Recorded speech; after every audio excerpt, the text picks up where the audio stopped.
Hello, everyone, and welcome to Dial the Gate, the Stargate Oral History Project. My name is David Reed. I really appreciate you being with me for this episode. I am so excited to have someone I have been looking forward to having on the show for a really long time now. One of my favorites from a couple of different television series, Aaron Douglas.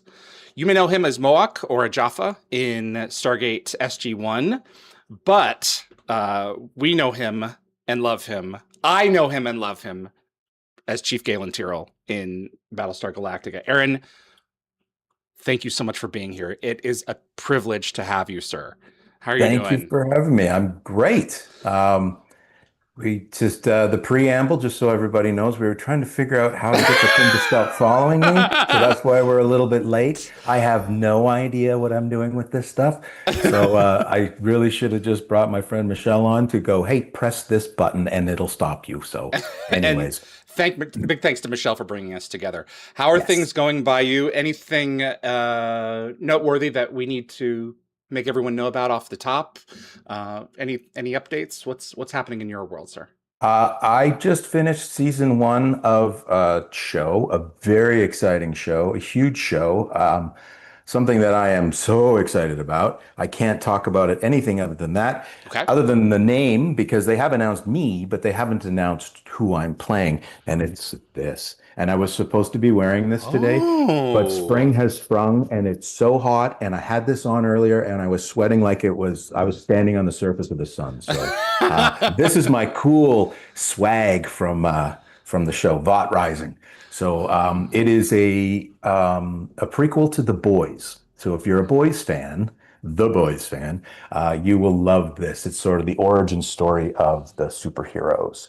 And I am a huge fan of The Boys, and so I am absolutely over the moon to be a part of Vought Rising. It's very cool stuff, and I hope that everybody's going to love it. I'm sure they will because it's the same people who made The Boys, and they're all brilliant and fabulous. It has a number of Stargate veterans in it, including David Hewlett.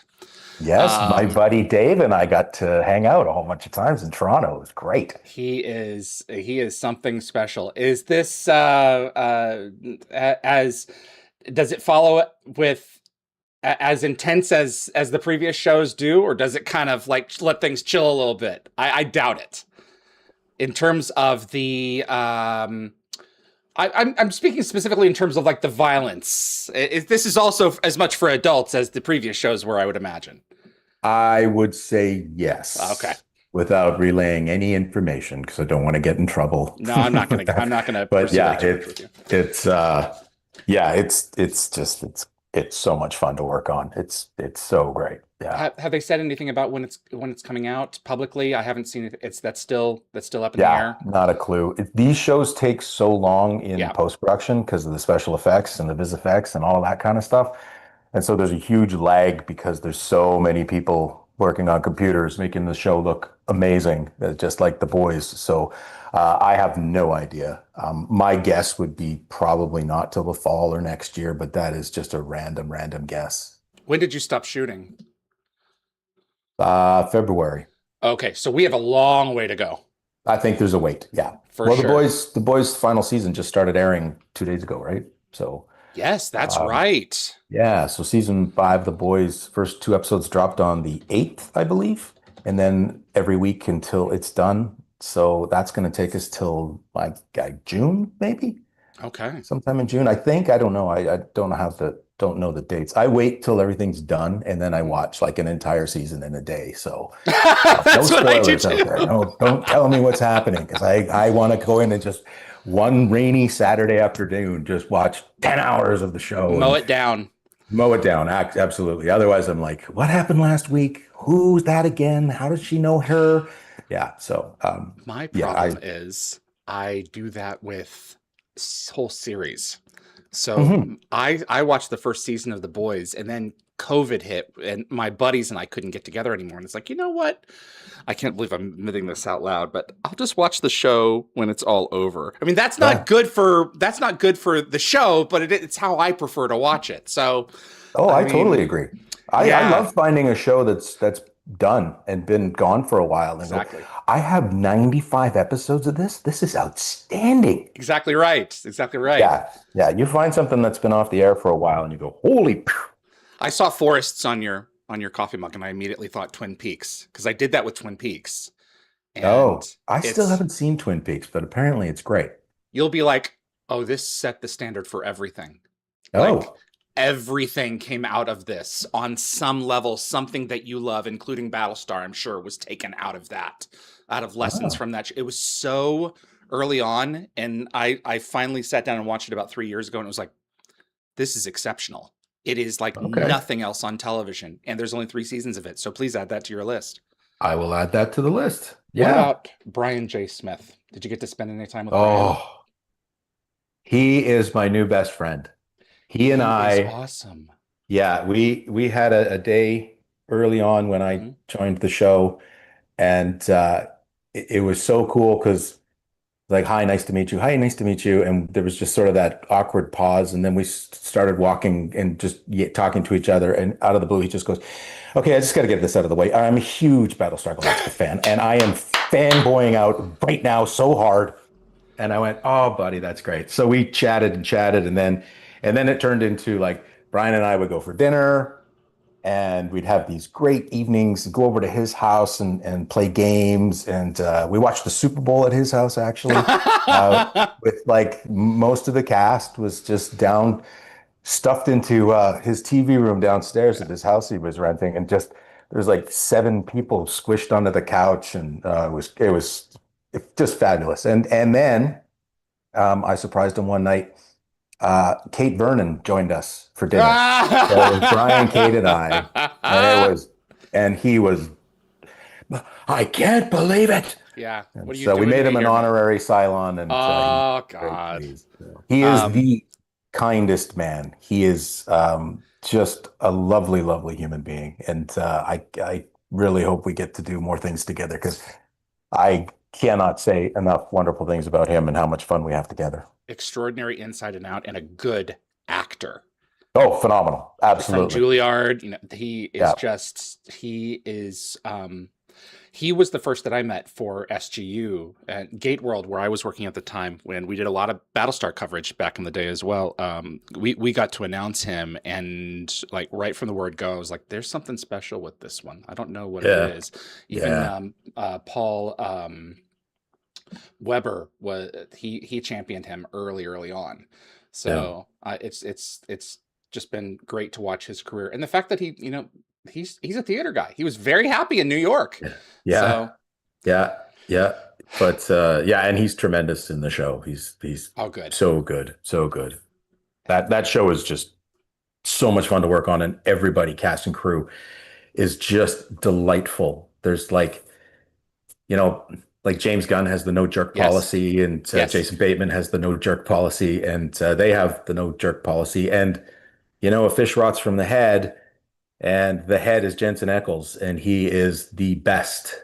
He is such a great number one for a show. It's so important to have a good number one, and you could not find anybody better than Jensen. And he is the only thing I don't like about him is he just beats everybody at backgammon. He is a master backgammon player, and he kind of like he does the wow, I don't know, yeah, I guess how do you play this game again, and then just mows you down. He's been playing all his life, kind of thing. So yeah, it's fun. He's tremendous, absolutely tremendous. Self-effacing, still waters run deep. Gotta Yeah, be oh careful yeah, with these people. yeah. Damn his handsome face. That's Yeah, it, exactly. right? Man, how many 17 seasons of the Winchester? Yeah, Man, oh man. yeah. That the success comes to the best people in some cases. You Yes, know, not all. this is true. My understanding is that Stargate was one of your first gigs. Is that correct? Stargate the Moac was the first Mhm. thing I booked. It was the And first thing you yeah, booked. like the first film and TV thing I booked. I think I had done a commercial or two before that. So it was the first thing that I booked. And then like 2 days later, I booked something else that actually shot first. Okay. And I think it was called Inspectors 2, Okay. I think. Anyways, but yeah, and then I went and I did yeah, that episode of Stargate, which was like really cool for me. Yeah, it's like I was a noob, a noob. I had no idea what I was doing, but I could fake it well enough, I guess. So this is 99, 2000. What was your life like around this time? Who were you? What were you trying to figure out? What was going on? I'd finished high school and I thought I wanted to be a lawyer. So took a year off and I was going to go back to school. And then, but I realize now that because I watched a movie called And Justice for All when I was very young, probably 10 years. I shouldn't have been watching this show. I was way too young. And in a family that really didn't watch those kinds of shows, but my uncle rented it and I was staying with my uncle. And so we watched this movie and I was blown away because I thought that's what lawyers do. They just run around screaming at people. I'm out of order. You're out of order. This whole damn courtroom's out of order. You know, Al Pacino and Jeffrey Tambor. Phenomenal, fabulous movie. And so that's what I thought I wanted to do. But now I realize I want to be a lawyer on TV because one of my friends is a lawyer and he just sits at a computer all day and he's impossibly brilliant. So that also helps him. Um, but yeah, and then I became a floor layer. So I'm a red seal floor layer. I could come to your house and do your hardwoods and your carpets, and I won't because it hurts and I'm Yeah. too old now. But so I did that and then I quit that because my knees started to go. And I started working for a sports nutrition company. And then I quit that and went to the William Davis Center, the smoking man from X-Files. He had Yeah. a private school, like an acting school. Hmm? And so I went to that full time for a year. Lucy Lawless was a couple of years before me. And Don't know who that is. Lu yeah, nobody knows who Lucy is. Yeah, Lucy doesn't even know who she is. Um, Right. the we I finished that, and one of the teachers pulled me aside. There was 12 people in the class. One of the teachers pulled me aside and said, "Don't tell anybody else, but I think you have a chance to be really good at this, and my agent would like to meet with you." So, okay, cool. So I got an agent like right away, and then I just started auditioning, and I worked at a restaurant. You know, what do you do? I'm an actor. Oh yeah, what restaurant? Um, Right, exactly. No, you know who said that to me the other day was Peter Williams. oh really? Yeah. Yeah. So yeah, I did that, and then I just started booking, and then I actually became a reader for some casting Okay. people, Yeah. and that sort of just launched me into probably back then it would have been 70% of my resume was just end of the session and like, well, we don't have a cop. Didn't like any of those guys that read for cop, and then casting would just point at me and say, well, how about Aaron? Oh, is he an actor? No, he's not an actor. That's why he's reading off camera. Like, well, okay. Oh yeah, Aaron, you're good. You want to do the cop thing? Sure. So then, you get 18 days later on some feature film, like, holy cow. Um, I did five $100 million movies in like 2003. It was Wow. crazy, but I was just like guy with one line or guy with two lines. Right. But I was able to, and then we did Battlestar miniseries. Yeah. I think And that was then '03, wasn't it? I was 03, yeah. And then Yeah. I was able to not work at the restaurant anymore, which was great. And yeah, now I'm here. Dan Payne speaks very highly of you. Dan Payne, I One of my loved it. favorite humans on planet Earth. We have him back on tomorrow. Oh, fun. Um, Give him my best. He's I will great. indeed do that. And if he was, Speaking of of tall and course, handsome. jeez, and you almost never see him. He's always under heavy prosthetics, Mm, or as a robot, or yeah. just tell me. So season 3, that first episode was Maternal Instinct. Tony Amendola, Oh, yeah. Christopher Oh, Judge. I know I'm yes. taking you way back there. Yeah. Um, who were you at this point? In terms of figuring things out as a performer. Oh, I had no idea what I was doing. I Yeah. still don't have a clue what I do. If people ask me to teach an acting class, I couldn't do it. I have no idea what I do. I learn my lines in the rehearsal for the most part and just say them as simply as I possibly can. That's like I don't think that when I did the acting school thing, they had various classes. There was a voice class and a movement class and a Shakespeare class and, Hmm. and an acting for on camera and then like scene study class and stuff.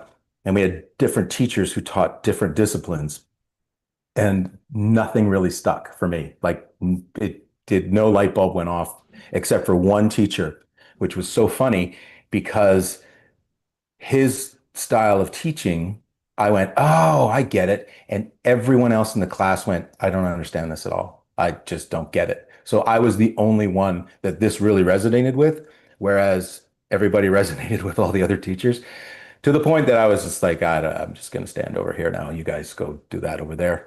Um, so yeah, no, I really didn't know. Like perfect example is, so the very first thing I shot, um, I got a call. I got a call time. Show up here, park your car, and then they'll get on a bus and they'll drive you over to the circus.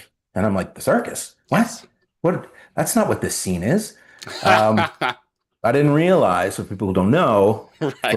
for Sean Hayes' sister Tracy, the circus is where they have all of the trucks. So all the hair and makeup trailer, the wardrobe trailer, all the actors' trailers. That's called the circus. So as an actor, you just show up, you knock on the AD trailer, and they go, "Oh, hey, good morning. Your trailer's just over there. I'll knock, and when you want breakfast, I'll knock when hair and makeup is ready for you." So I arrive at this parking lot, and I get out of my car, and I'm just kind of standing around, and they've got these 15 passenger vans going back and forth, shuttling just down the road to our where we were filming. And I just sort of stood there and I saw all these people getting on the van. I'm thinking, I think I'm in the right spot. There's a sign over there that says the thing. And then people loaded into the van and left the door open and they all just looking at me. And the driver goes, "Are you coming?" I went, Yeah. yeah, yeah. He goes, "Okay, jump in." So I just jump in and I'm just like, what am I doing? And everybody is either crew or background or something. And I'm really early, like way early for my call time. So they get out and I get out and I'm standing around and everybody just immediately starts going to where they're supposed to be. And I'm just standing there and the driver says, the background tent's over there. And I went, oh, okay, well, I'm not background. And he looked at me and went, like, you're not crew, I don't think. Like, and I could see the wheels in his head. And he goes, well, the circus is over there. And I look, he's pointing at all these white trailers and I'm like, okay, thanks. I'm like, circus? What? I still not right. Can't be right. And I walk, so I have no idea. I knock on the door. The AD opens it. I know, okay, AD, I get that. Aaron Douglas. It's obvious that's just where I am. So I knock on the door, expecting like, I don't know what I was expecting, but the guy opens the door. I'm like, oh, am I? He goes, hey, and he's really not interested in talking to me at all. It's just like, hey, and I said, hi, I'm Aaron Douglas. I'm like, oh, Mr. Douglas. Oh, sorry. Yes, of course. Come this way, this way. And he takes me and he goes, your trailer's right here. And I go in and I'm sitting inside going, I am so out of my depth. I don't know what the heck is going on. I need to figure it out fast. Right. Um, and then I went to set and because film language is a completely different language from the language that we all use in our day-to-day lives. And so like back to ones, I'm like back to ones, what the heck does that mean? Anyways, I got through it and I thought, okay, all right, because they didn't teach any of this in the acting school. Of Like there course was not. they didn't teach a call sheet, how to read it. They didn't teach set terminology. They didn't do anything of that. So when I go back for my 1 day a year where I talk to the class, I bring in a breakdown, I bring in a call sheet, I bring in a script, and and then I talk to them about these are what these things are. You're going to get. You're Yeah. going to go, what is this?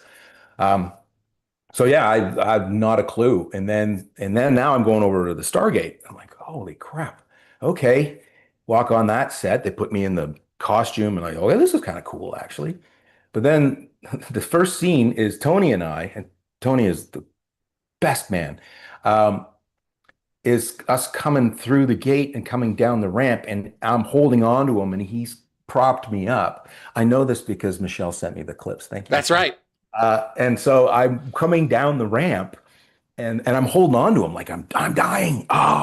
And they get to the end and they yell cut, and Tony goes, "Kid, you can't lean on me like that. I'm an old man. You just can't lean on me like that." So I'm like, oh no, okay. Now I have to pretend to be leaning on him. And we do the second take and the same thing. He goes, "You're still leaning on me too hard, buddy." I'm like, oh, I'm so sorry. I'm so sorry. And because I didn't know, it's just like you Yeah. just basically just drape your arm and then do all the weight bearing stuff on your own. And the third take, he was like, "That was great. Perfect. That's good. Okay." And I'm like, I don't know anything. Um, so yeah, it's like that was me then not having a bloody clue. And on Battlestar, I still didn't have a clue. I just Well, you know, Wing it. You got to begin somewhere. Yeah. How long had you been in Vancouver? I was born here. Okay. And then when I was 10, we moved to a town called Creston in the Kootenays. And then for the 12th grade, my parents moved the family to a city called Kelowna, which is Yeah. about a 4-hour inland drive.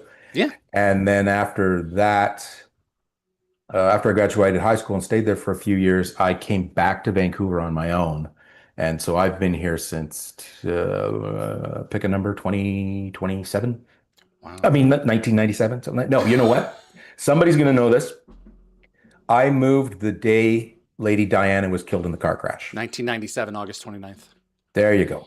Wow. Yeah, somebody would know because it was the only thing that we hadn't moved into the truck was the TV. So we were sitting on the floor watching the news, watching all this go down. And then, okay, the morning we're waking up and we're putting the TV in and we're driving to Vancouver. Wow. August 31st. I apologize. Man, August 31st. Yeah. So you were well familiar with the city. I'm always curious to find out who is from out of town and who's not, because it can be such a culture shock, especially now, but not so much then. But the city you've watched the city explode around you. Oh, I'm sure crazy. it's just absolutely wild, but one of the greatest cities on planet Earth. I love going. That's just wild. They brought you back for season 6, 3 seasons later. And you were with Christopher Judd. I think Tony again, if I'm not mistaken, in that scene. Another Jaffa. I've put on that costume with the turtleneck, the collar. Yeah. It sucks. Yeah. The pieces are falling off. Especially in the summertime when it's hot because you don't get air conditioning on the stages. So it's just like an oven and you're standing in these rubbery things. And yeah, that one I have less memory. It was wild watching that clip last night. Going, oh my God, I'm a child. One. Yeah. It's like my thinner younger brother. And then also I was like, I have vague memories of filming this. And then I started sitting with it and going, okay, I remember now this happened, that happened. So I got the audition and I said, I've already done this show. And they said, yeah, it's sci-fi. They don't care. Oh, okay. All right. So I show up at Bridge Studios for the audition and I'm in the waiting room and there's a bunch of guys just like me. And I think there's like 3 guys in front of me and I think 1 guy behind me or something like that, or maybe 2. Anyways, you can hear the other people auditioning through the door. And the other guys that are doing the audition are screaming like they'd be on set, screaming at Chris Judge, where's the child? And I'm like, whoa, okay, I have a different take on this.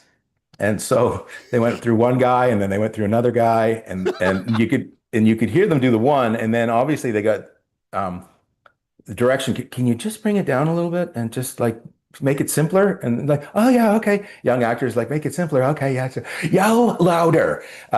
So I was like, weird. Okay. So then they said, Aaron, it's your turn. And I walk in. It's Martin Wood directing this one. Yeah, Marty. I love Marty. He's put me in like 9 of his movies.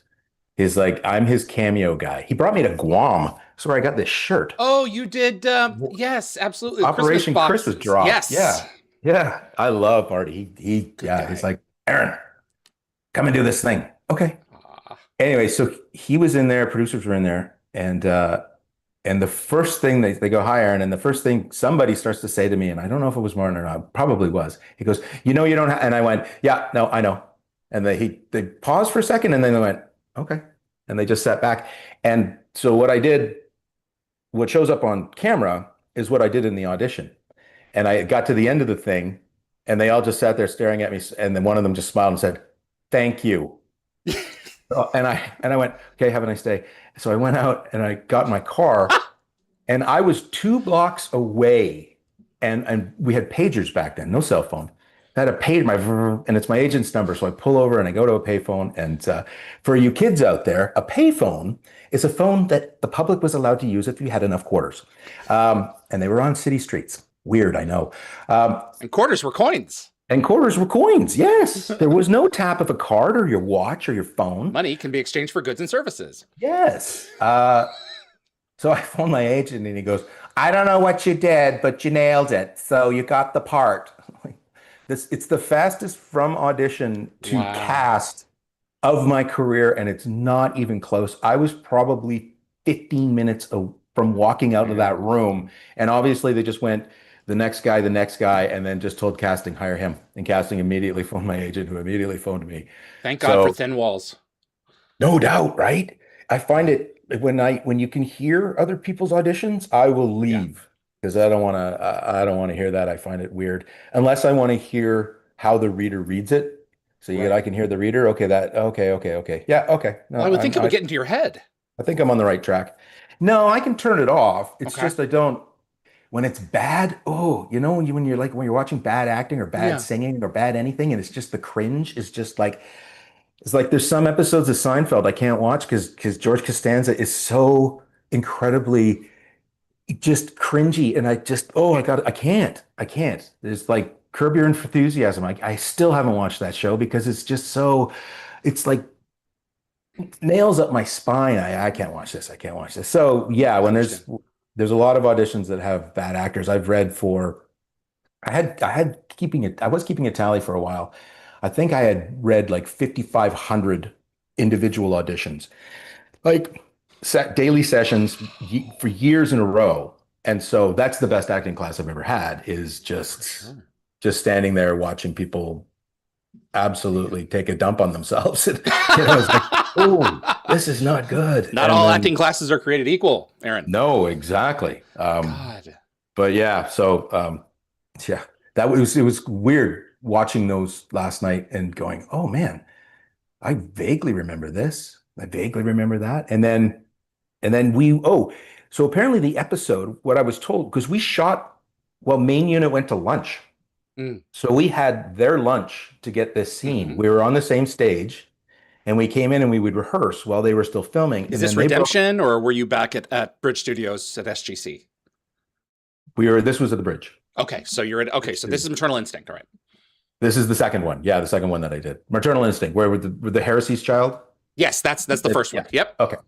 So yeah, uh we're sharing the stage with Mhm. main unit that's shooting like the next episode or something. And so we rehearse and they'd go, the bell would ring and then we'd just stand there. They're acting over here, and cut. And then Marty would go, okay, let's do this. Because that episode, apparently, when they cut it together, it ran short. So they needed one more scene and also just something to tell the story of, we're actually looking for this thing and we've got Teal'c and all of this. So yeah, we shot that so fast because we had to get out of there because main unit was coming back from lunch. And then that was, thank you very much. Thanks, guys. Wow. And yeah, I got to slap Chris Judge a whole bunch of times, which was pretty awesome. I was That's a good worried that job. he was gonna just fold me into like a roasted turkey and bowl me down the road, but he didn't because he was nice and he likes me. So No, he's a teddy bear. No, you have to he's go a a long way to piss him off. yeah, he's a lovely, lovely man. We've had some evenings at conventions together, and just tears streaming down our faces laughing. He's a great guy. How often are you recognized for Stargate as opposed to Battlestar? Because there's a Oh, big Stargate fan base out there, particularly one. overseas. Yeah, huge. I find I get it when I go to conventions. Yeah. You will have people who come up and go, will you sign this, please? And it's a Stargate thing. And then they say, I haven't watched Battlestar. I'm sorry. I don't care. That's okay. Good for you. You're missing out, but good for you. But yeah, hey, talk about Stargate for a minute and then they take off. Yeah. And it is particularly more overseas than it is in North America for sure. I think that Battlestar is probably in my top three of all science fiction that I love. Mm. It I've always wanted to ask, were there the reveal of you spoilers, everyone. If you have not seen Battlestar, stop watching. It's been off the air for 15 years, so yeah, you know what? Enough. Did they only arrive at making you a Cylon at the end of season 3, or was that already on their mind in season 2 when they were making him spiral through the thought process that he potentially was one as well? Uh, no, from what I understand, what I've been told, by my good friend Mark Verheiden, who ran the writers' room of Battlestar, uh, they would go. between seasons, when they got picked up, Ron Moore would rent a house somewhere. Hmm. Like they go to Tahoe or they'd go to Vegas or something, and all the writers would come and they would all move into this place. And then in the morning, they'd get up and go, okay, let's break the story arc for season three. What happens generally? Because Ron knew I asked him one night, um, like, what was your idea for the show? And he said, I knew how it began and I knew how it ended. I just didn't know the middle. I went, Hmm. okay, that's interesting. And you thought, how long would that? He's 4 or 5 years, I Hmm. think I could tell the story. Um, so they would go and then they would break the story.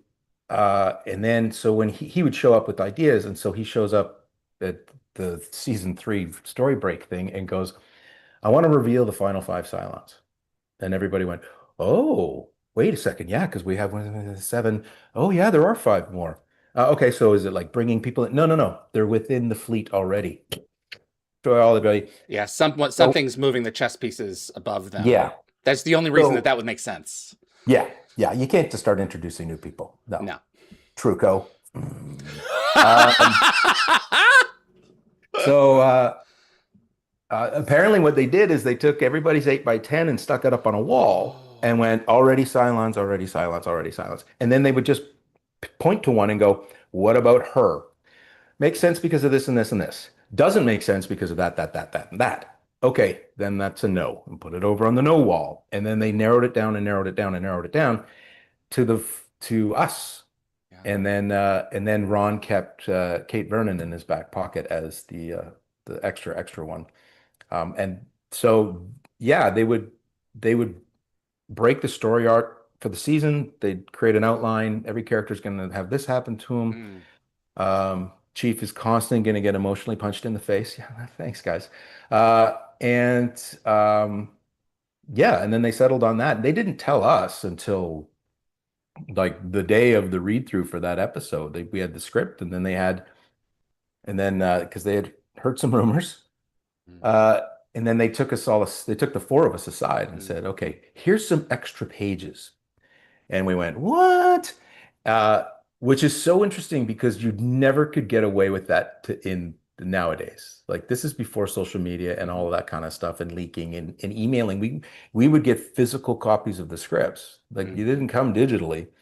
There wasn't like nowadays you get a link to a website, you punch in your information, you punch in the code they've given you, and it shows up on your laptop. You cannot share screen, you cannot print, you cannot screen capture, you cannot anything. So anytime you want to revisit the script, even they do this for sides and call sheets, you have to go and you have to log back in, Mhm. and then they send you a code. It's so brutal. Um, but we didn't have any of that. I would come home and a Teamster has been by and there's just an envelope with, three scripts printed off, not even watermarked. Just there you go. Wow. These things were flying all over the set. Nowadays, like they give you sides for the day and they're watermarked. I did a show recently. There was no paper sides. You had to have it on your phone or your tablet or whatever for all your dialogue. Just weird.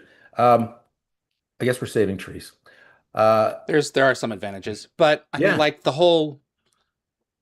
I know actors who are devastated that they can't go into you can in some cases now, but very if like you have to like ask for it. Um, these Zoom interviews are these Zoom excuse me, the self tapes are just killing them because they'll send in 50 and hear back from one, and in a lot of cases they don't you don't even get a thank you for having submitted. You just assume that it's been processed, and yeah, on top of that you can't show that you can take a note and pivot. yeah, yeah, yeah, You yeah, just have to send it off and go yeah, and pray for the best. yeah. For me, I prefer the home self tapes. You do, okay. Oh yeah, All right, I wasn't talking about you then. no, you're not talking about me. I like getting an audition and doing it immediately. So it's Okay. off my plate. So like I would get an audition today. My agents would say, it's due Wednesday morning at 9. I will do it this afternoon. Like I've turned auditions around and had it back to them within an hour because I have my brain, I photographic memory for dialogue. So I can read a scene twice and have it. Wow. It's yeah, it's a very nice gift. Thank you. Um, Wow. So I try to get it done as quickly as possible, as opposed to you have an audition, it's Monday at 4:15, and it's all the way downtown at this casting director's office where there is Oh, no parking and they're always running late. So you can never plan anything. You can never plan your day because you just got this thing sort of hanging above your head that's all true. day long. And then you get in the car, and then there's an accident on the bridge, and then there's this, and then there's that, and then you get there, and they're 45 minutes behind. You just start looking around the room, going, "What was your call time?" I was 3:45. Oh, okay. Well, it's 4:20 right now. Oh And God. yeah, no, there's still five people in front of me. Oh, perfect. All right. And then I was like, sorry, we're running a little late. Yeah, okay. Everybody goes, no, no problem. Yeah, we don't have lives. No, no. And then it's Wow. and then you get and then it's just you get the chatty Cathys in the waiting room that just like, hey, Aaron, what's going on, man? What are you working on? It's like, I'm here I'm here for a doing this job, man. thing. I'm here to work. Just please don't talk to me. Just leave me alone. Yeah. Yeah, so I much prefer the home self tape, and I trust that casting is watching my tape because my agents tell me they do, and casting is usually requesting that I'm taping for something. So that tells me that they want to see what I'm doing. And yeah, you never hear feedback unless you got it, and or if you really, really seek it out. But then your agent's just going to bother casting people. So I just go, I do it, I send it off. My agents come back with a an email that says, "Thanks, Aaron," and and then I just put it out of my mind. And they'll call me like 3 weeks later and go, "Hey, so you got an offer on this? What was that again?" I have to scroll back through my emails and okay, sure, yeah. Hey. And the only one that I was really hanging on was Vought Rising because I Ah. read early for a character, didn't get it. Casting came back a few episodes later and said, their showrunner loves Aaron, really wants him for something. Would it be okay? Would he mind reading for this? I'm like, I will read for anything for this show, 100%. So I read for that, didn't get that. Now I'm going, oh no. And then he circled back one more time and said, okay, please ask if Aaron will read for this character. And I went, Ah. yes, of course. And the character is the best of the three. Had I gotten the other two, it would have been awesome, but not as cool as this one. So that's when you get that phone call, and like I own my agents only call when something good has happened, typically. And they will, and so it's like, hi, Aaron, it's Hey, Morgan, get to the point, get to the point. He goes, you are the new blah, blah, blah from Vought Rising. And I jumped up and down and jumped up and down and spun around in my Ah. room and threw the phone and picked it up. And I want to crawl through the phone and hug you right now. Yeah. Ah. So otherwise, it's just like, what show was that again? Yeah, which is probably not a good thing to say. Work Any is casting work, people you are very know? excited. Yeah. You don't Oh, have to absolutely. be a fan of everything that you're on. I mean, you can't be if it's churn and burn sometimes, man. I mean, Yeah. there's there's a process to this. You guys are magic makers, and it's like, okay, what's the next act, please? So there's Yeah. nothing wrong with that.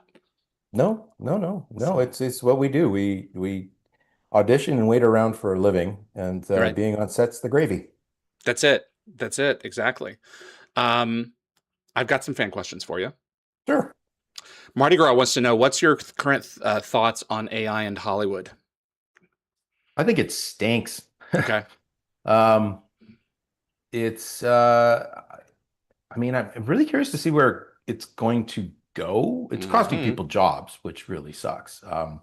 And not just in acting, it's costing crew people jobs. It's costing like VisFX people. Is this going to fundamentally change all of those? Like you go to Warner Brothers lot and there's like sound stages and stuff, and then there's offices, and then there's this whole area of buildings with computers and people inside going and creating these worlds and these universes.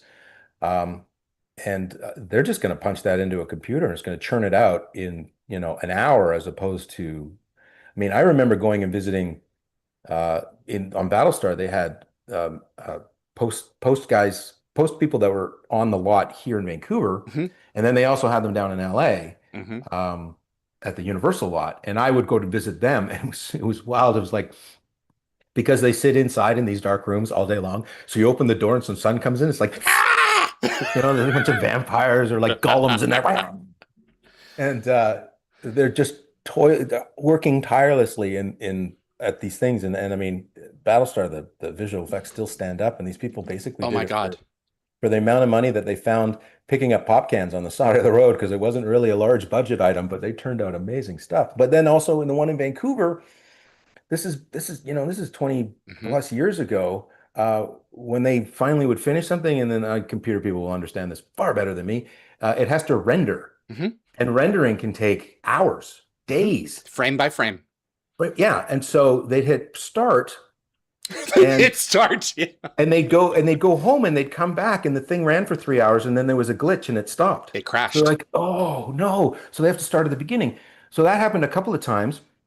And then one of the wizards figured out an alarm, like a sound that would go off, and someone had to stay and sleep overnight just in case the alarm went off, so they could get up and go fix, start again. That's right. And like I thought, you're literally not going home. You're just sleeping until a computer goes, wake up, it stopped. Um, so I have profound respect for those people. And getting back to the AI thing, yeah, Yeah. um, I mean, the it's allowing creative people to be creative, if they don't have the finances. Like if you want to make, like, there's all these weird political ads that I think are really quite funny. They're just taking jabs at people, left and right, Yeah. in down in the US. And I'm sure it's coming to Canada, or I'm just not paying attention. So those are kind of fun and funny, but at the same time, not really, because eventually it's going to be, no, no, no, no, he really said that. It's like, no, no, that's AI. No, I don't think so. Yeah. So There's it's no going to be just, way to know. Yeah. At a certain yeah. point, And I muddy. don't think, I don't think they can, I don't think AI would ever be able to truly capture a human, the human emotions and all of that. Like there's something about looking in someone's eyes and seeing depth there. There's something inside that thing. You can't jam in a soul or a spirit or whatever that thing that we call that other thing is into a computer generated thing. It just doesn't exist. You need an actual heartbeat and an actual system of sadness and regret and doubt and happiness and joy and all of those things. Otherwise, it's just performative BS, in my opinion. That my I went over to Phoenix and visited my best friend and his family, and he's got a year and a half old, and um, I picked him up and held him, and he looked at me and he said, "iPad." I'm Hmm. like, okay, great, all right. So we plugged him in, you know, and then the Yeah, other one we plugged her in. We put this thing on. We're watching this video, and look over to Zach and I look at the kid. Neither of them are watching. They're all yeah, on their second screen, their primary screens, and we're watching this thing. I'm like, can we turn this off, please? yeah. I Why are we mean, watching this when we why are can we? be in? Why they're not paying attention to it? No, I think what's going to happen is that the computers won't need to become more like us. The children will become more like them, and that's I a really th- good and point. I It's a good think thought. I think that we're seeing that happen.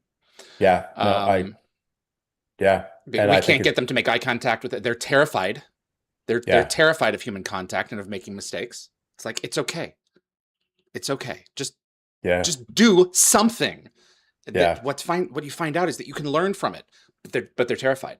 yeah, So we've opened a can of worms that will be the equivalent in a few years of us, in terms of us realizing this, of handing them packets and packets of cigarettes. yeah, So it's not going to be yeah. boring. No. Well, we're kind of the last generation that knows what life was like before all of these Exactly things. right. That when you wanted to get a hold of your buddy, you had to phone the house. And and then Exactly. and if there was a party line, for those people who know what a party line is, I'm sure you do, that means the neighbors are talking to different neighbors, and you have to wait for them to hang up because you're sharing the one phone line that goes into your community. And sometimes they would be on there for a really long time. It's like, Steve, can you get off the phone for 5 minutes? I just got to call my mom or whatever. That's it, man. And yeah, and you had to phone, and then it's like, oh, hi, Mrs. Panakopoulos. Is Dave home? He's just outside. Oh, okay. I'm just gonna come. Can you tell him I'm walking over in 5 minutes? Okay, Aaron. Yeah, see you soon. And then if they like ring, ring, and it just rings out, like, where's Dave supposed to be home? I don't. And then Dave was home. He's just like, I'm not answering that. Like, come on. Matt 4812 wants to ask about Dirk Gently. Oh, Was it your choice to play a hunched guy with a speech impediment, or was that in the description of the character and you learned to figure that out? Good so question. that's a really good question. This is one a thing that I don't normally do Yeah. is really make choices. But Okay. I just whatever, like I read a script and I can just the voice just starts reading in my out loud in my head, and I go, okay, that's what he sounds like, and that's what he does. But this was uh I auditioned, and the audition that I got was just this big monologue Hmm. of a rock star. And so I did it like I in my head I went, okay, this is like a rock star. So it's like hairband rock, like Paul Stanley. Okay, all right. So how would Paul Stanley read this? Paul Hmm. Stanley from Kiss. So there I am. I do it, and I was away. I was in Texas or something, and I had this audition, and it had to be done before I got back. So I was just wandering around this convention, going, "Does anybody have a camera? Could read?" Right. And I met this guy, Aaron Michaels, who was there as a part of a what were they? They were a an improv troupe, Hmm. and he was like, "Hey, I'll help you." And I said, "Oh, that'd be so great, thanks." And so we went and found this empty room way back in the back of the hotel, and he had a camera with him, and he recorded it for me, and I booked it. And now I think that every time I want to book something that I really want, I need to go find this other guy, this Aaron guy. He was great, and he downloaded it and set it up and sent me this file. So but I read it like Paul Stanley. And then I get to the read through and I get the script, and we're doing the big read through for BBC America, and all these execs are there and all these things. And I'm doing it like I did it. And I went, this doesn't sound right. This is weird because Hmm. it's not who he is. Paul Stanley's been shoved into Paul Giamatti's body. Is what I thought. I went, oh no, this guy is like, he thinks he's this in his head, but in real life, he's just this, He's not. he's this Yeah. terrible. Yeah. So I showed up on set on day one, and I walked up to Dean Parasot, who was directing. Awesome guy. And if it wasn't him, I probably wouldn't have gotten away with this. But I walked up in Video Village, and it was him and Max were sitting there, and another producer. And I said, "Hey, um, so I have I have a thoughts on this. I previously I had gone for like a hair makeup wardrobe test, and it's where they showed me the giant fur coat, which I actually have downstairs. Thank you, Michelle. And and so I said, hang on a second. I want like this guy needs to be like some kind of deformed creature. So I would think my hair should be like this, and I want like those big 80s pedophile glasses, like something Ted Bundy would wear kind of thing. And they were Uh, like, what? And I said, no, no, no, yeah. And then so I did all that, and I want mom jeans. And so they said, oh no, I really like these ideas. So then I get to set, and I walked up to Dean and I said, I think this guy is not, he's not this grandiose guy. Inside he is, but outside he's not. So I said, I've got like a voice and a little bit of a walk and stuff like that. And he said, he goes, okay, do it, do it, do it. So I put the glasses on and I run them down to my nose, and I bent over like this, and I looked over and I said, where's my dog? And he went, I love it. I love it. I love it. There it is. Yeah, that's him. Um, and he said, great, great. Yep. No, let's do that. So I remember shooting that day and then shooting other days with him. And after he yelled cut, he'd come over and he'd be laughing and laughing. He goes, I love you so much, man. I love you so much. And I said, okay, great. Thanks. I'm glad it works. And right. then, Exactly. yeah, because otherwise it would have been, which is funny because like 3 or 4 episodes in, I get a call from one of the producers that says, yeah, it's really not working. Like you need to be like the creepy guy next door that nobody really suspects. And I'm like, what? Yeah, no, he's kind of like if George Clooney lived beside you, but he was like a Bond villain. I went, that's not what this is. And yeah, I can't, we're halfway through the season. I can't really change. What do you do in a situation like that? I went, okay, yeah. And then I called my agent and I said, what the hell is this? And he said, I don't know. So let me call. So he called around, and they were like, yeah, it's just, it doesn't quite work. And I went, okay. So I showed up on set the next day, And it's one of the other actors had actually gotten the same note, and I called her, and I went for a big walk around my yard, around my neighborhood here, and we were both like, "Yeah, no, that's a dumb note. I think we're just going to keep doing what we're doing." And so I just kept doing what I was doing, and and then suddenly it was like, those changes you made were perfect. It's amazing right now. They love it. Like, and Whatever, man. You know BBC what? America loves it. So I went, okay, great. Then I'll just keep doing it.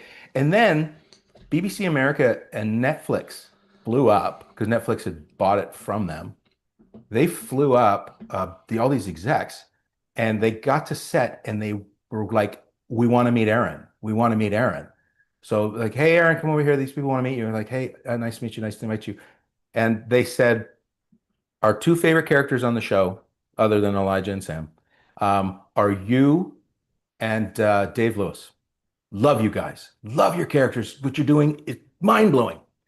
And so, yeah, I just went, okay, great. And that producer would came to me later and said they love it. What you're doing is amazing. The changes you made are perfect. What I didn't, changes? I didn't change a thing. Not a thing. Yeah. So I don't know. I don't know what I would have done if they'd said, I said, well, are you going to go back and reshoot the first 3 episodes? You'd have to do reshoots. Yeah, that would be if that was a like we appreciate this approach, but that doesn't fit into the narrative. That's what that is. But otherwise, just stand back and just let you create a peculiar character. Yeah, because everybody else, all the other characters in the show were nuts. So that's right. Why wouldn't you why wouldn't this guy be just a lunatic too? Mm-hmm. Anyways, that show was one of the weirdest shows to film. No idea what was going to happen. We sent 6 people to the hospital in eight episodes. Oh my God. They were going so fast and just like, and then when I watched it, I went, holy crap, this is really good. It's like Sherlock on cocaine. This is really I'll quite check it fun. out. I'll check it out. Oh, I've heard about it for years, but I've not seen it. Yeah. Oh, it is. Okay. It is. It's like, but it's like the roller coaster, tick, tick, tick, tick, tick for a few episodes, and then it suddenly goes because it time jumps, and then once you get over the top, it just goes whoosh, and you go, holy crap, that's what this is. It's really really fun, and my character is really really fun. There's a monologue I have in there that I have to do for my friend every once in a while. And the glasses. Oh, I have the glasses too. Wait till you see those. Yeah, no, it's a great show. But the wildest thing was I wrapped that show at 11 p.m. on like a Tuesday, and then I had to be on set for my first day of a show called Imposters the next morning at I had like a 5 a.m. call. So I went from Gordon Rimmer to haircut, suit, bank manager, running around yelling at people all stern and stiff-backed. And so this, like in 7, 8 hours, I went from, this raging lunatic to a raging lunatic who just, but they look different. Is it a switch you can flip, or is it kind of like a splash of cold water? I mean, no, it's just, okay, this is different now. This is just different. Now I'm this guy. This is what I do. This is what I do. I don't really like I said, I don't really plan things. I don't put much thought into it. And Gordon Rimmer was a bit of a thought process, but the guy at the bank I do that in my sleep. That's just pissed off middle-aged chubby guy yelling at people. That was the chief before he got fat. Do you think Battlestar should come back, or do you think they should leave it as is? Leave it alone. Leave it alone. Even Sam Esmail. I love Sam Esmail. But I don't want him to tarnish. I don't want anyone to tarnish what came before. Not tarnish. Yeah. Tarnish is not the right word. I don't want them to offset it. Yeah. What you created was so special. It would if he eventually gets it going again, it won't include any of us. Okay. The directive I was told is he asked permission, and permission was granted given he lives outside of, he's in our universe but not of our universe. It's Battlestar, but it's not Ron Moore's Battlestar. Yeah, and you cannot use any of us. Okay. You cannot use any characters that Ron created or his people created. That's probably for the best. Probably for the best, to although I'd like to protect do that more reality. Chief. Well, But sure, absolutely, but I mean, he went off and he did his thing. He gave us some of the greatest engineers that man has ever had. I yes, mean, we both know this to be true. We know yes, where of the course. Highlands are. Come on. No, which was one of my favorite ad libs. I ad libbed a lot in You that had show, but lived that was one. that? Yes, it was Awesome. as written because I am of Scottish descent, I and kind of as changed the laws of physics. yeah, uh, so as written, it was. I'm going to get a ride. The last Raptor out is going Yeah. to drop me off on an island off the northern coast. It's cold, but I like the cold. And I said to Ron, "Is it Scotland?" And he said, "No, I was thinking Vancouver Island because it's an homage to like Vancouver, Yeah. BC." And I said, "Can it be Scotland? Because my grandfather would really like that, even though my grandfather had passed away, but my grandfather still liked it. I know." Yeah. And he said, "Sure, if that's in what you want to have in your head." So I said, "It's up in the Highlands. It's cold, but I like the cold." And so as soon as they threw in Highlands, Ron went, "Yeah, okay." And so It's I perfect. I snuck it past the goalie. Yeah, It's yeah, it's cool. great. Yeah. So, but what I'd like to do, and I think I should crowdfund this because I think this is a really good idea. I think we go do a documentary in Scotland where you just catch glimpses off in the mist of a guy in green PDUs and just disappears into a thing. And you have old men that come and tell the story of how they were lost as a boy out away from away from the farm, and they were met by the chief, and the chief is this mystical figure. He's like the Loch Ness monster, or he's a Sasquatch, or he's the Yeti, or he's whatever. And the chief guided him home, got to the crest of the hill, and said, "There's your home. You're safe, young man." And he'd go home, and I remember meeting the chief, and you get all these people that just like, "Oh yeah, I've seen the chief." You walk into a bar, and there's a bunch of empty whiskey glasses there, and the bartender's like, "Oh, you just missed him. He just walked out the back." So it's this camera crew and producer that's wandering around looking for the chief, and we interview people, and then we interview like actual historians that can talk about, and we just write the mythology of it. And he's this mythical figure that still lives way up in the Highlands of Scotland. And he's built himself a castle, and he makes whiskey, and he just wanders around bothering the cows and the sheep and island cows. And I think it would be great. I think it would be a very fascinating sort of like pseudo doc of legends and myths and monsters and the chief. I love it. I'm only going to keep you for a couple more minutes. Are you aware of the fan film that fans have been wanting to do for years? I haven't heard about it in years, but No. that explains the all of the Greek mythology in our universe. That a group of travelers of the 50 billion people that were wiped out, some still survived on the 12 colonies, brought a copy of the Oracle of Delphi with them on a computer and made it to Earth following Galactica's path and embedded all of the modern culture, the Greek culture that we have now, but arrived several thousand years later. Because that was always like my issue. You've embedded all of this in our society and then put it back 150,000 years. There had to have been a subsequent generation that carried that mythos with them. And that's what this fan film was to have done, was That's to have very clever. gone and taken all of the Greek mythology and brought it with them, but ultimately did the same thing that Battlestar did. They abandoned their technology when they arrived, but the culture around the 12 colonies still persisted. So that made a lot of sense. And there was just something so romantic and attractive about that to me that sooner or later others would have eventually followed, which is why Greek culture and Yeah. ultimately colonial culture still persists with us.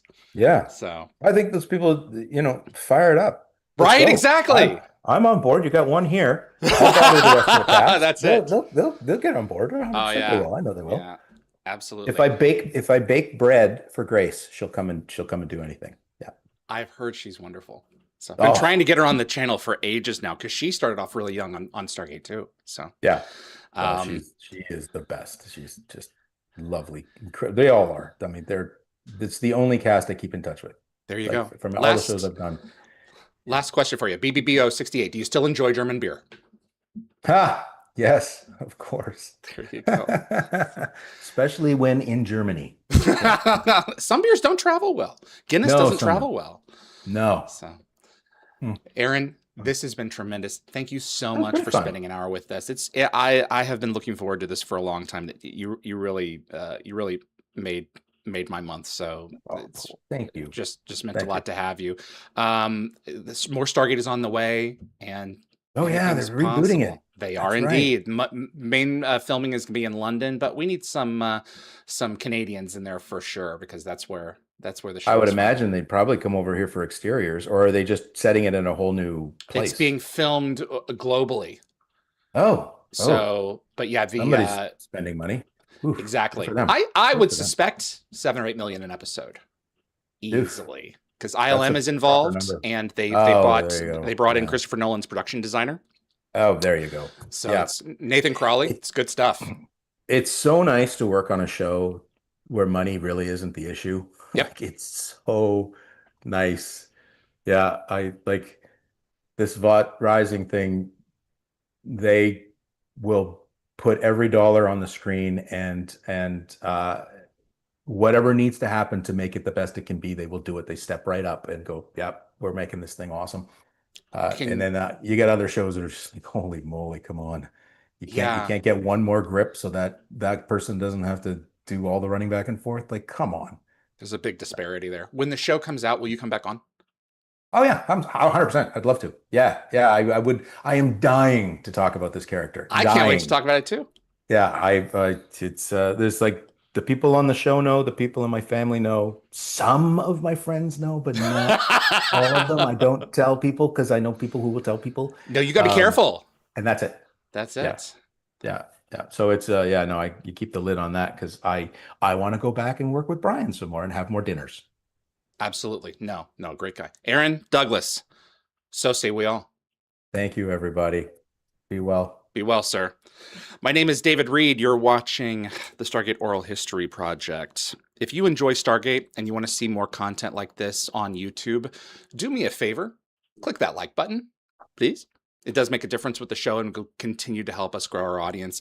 Please also consider sharing this video with a Stargate friend. And if you want to get notified about future episodes, click subscribe.